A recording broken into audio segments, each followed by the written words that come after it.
Moshi imepanda. Na si mnajua mko na mjumbe wa pawa. Kwa hivyo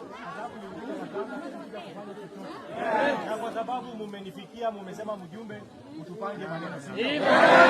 Tafadhali wale mko na masimu muweke simu, hakuna kupiga simu.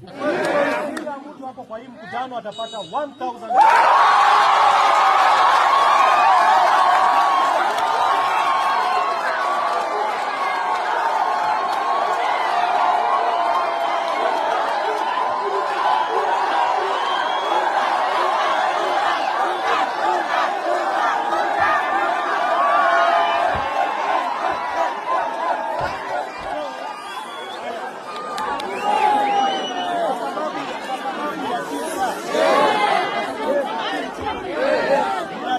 Hapa ina.